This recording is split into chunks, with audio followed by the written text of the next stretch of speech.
them to expand and grow in the global market. This is important. Honourable Clayton Cosgrove. Before I get to the guts of my speech, I just want to address the last point that member raised. He talked about what they've done for small business. He talked about a bill called the Regulatory Reform Bill in the name of Minister John Banks, which does something amazingly innovative. It repeals 31 acts that don't exist. But apart from that, it is now languishing, sir, on the bottom of the order paper because they are so scandal-ridden, they do not want their fingerprints, their boot prints or their toe prints anywhere near John Banks. And you know what the cost to small business of that is? Because I talked to the film industry, went and visited them on Friday. It's costing them $50,000 a week because there's a clause about classification that, when passed, will make the industry efficient and save them $50,000 a week, but it's costing them because these guys won't pass the bill because they don't want the ghost of Uncle Fester anywhere near the public eye. So now that we've put the sword into that one, I'll read them a few quotes from the Christchurch Press. This is a headline from the Christchurch Press. Government has made itself look careless and incompetent. Quote, the government botched the handling of education reforms, raises significant doubts, this is a cracker, significant doubts about the competence of senior ministers and the Prime Minister. Now this is from the Christchurch Press, not known to be the readest publication in the world. Newspaper of the year. They say senior ministers in this crowd are incompetent.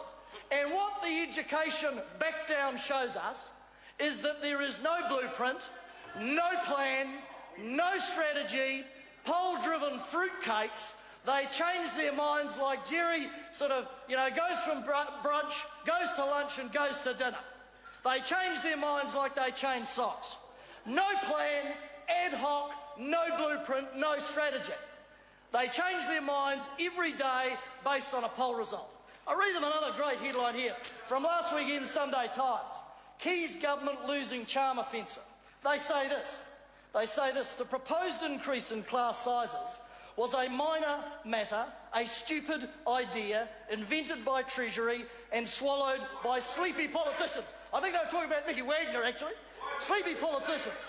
But the government won't back down on its core policies. Then they say this. The sell-down of state assets, after all, is nearly as unpopular as the increase in class sizes, but the government is ramming through this asset sales in a rush, and popular protests won't stop it. They go on to say this. There is no good argument for asset sales. They make no difference to the government's net debt. It's flogging off assets for ideological reasons, not economic ones. Yet again, not thought through, slipshod work, populist stuff for some of their constituency, about 1%, and not thought through at all. The incompetence, the lack of a plan, and every day there's another scandal rolls out. As some of them hide behind their desk, they're like a bunch of, I think the Australians call them skinks, lizards. I think Paul Keating actually said this. Sort of lizards sitting there, frozen, alive but looking dead, most of them over there. Alive but looking dead. All of them. And I say, Jonathan moves like a turatara, my colleague says. Scandal after scandal, and an inward-looking government who is obsessed and myopic about its own incompetence, and every day our people in the communities languish.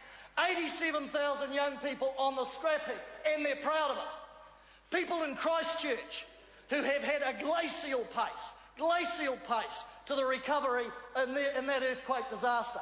And a minister who interferes with one of the best CEOs I think we've had, Mr. Roger Sutton, who's now basically been corralled, sat on, a fence put round him, and he cannot do his job because Mr. Brownlee puts the politics in front of everything, including the humanity of our communities.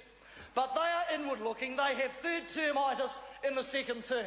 Right. Banks, Smith, Worth, the scandals go on. Judith Collins, ACC, and all the time, our communities, people, men and women, who need help, who need assistance, who are in desperate times and cannot make ends meet, and look to a government for leadership, for strategy, for a plan, for help, for assistance, get nothing from this crowd because they are so self-obsessed. Well, I say this, when you start to get headlines like this, when you start to get major newspapers calling the Prime Minister incompetent, saying that the charm offensive is over, When you start to get newspapers and media saying that senior ministers are incompetent, then that's when you start on the slippery slope. Yeah, well done. Katrina Shanks. Thank you, Mr. Speaker. Well, I've got to say,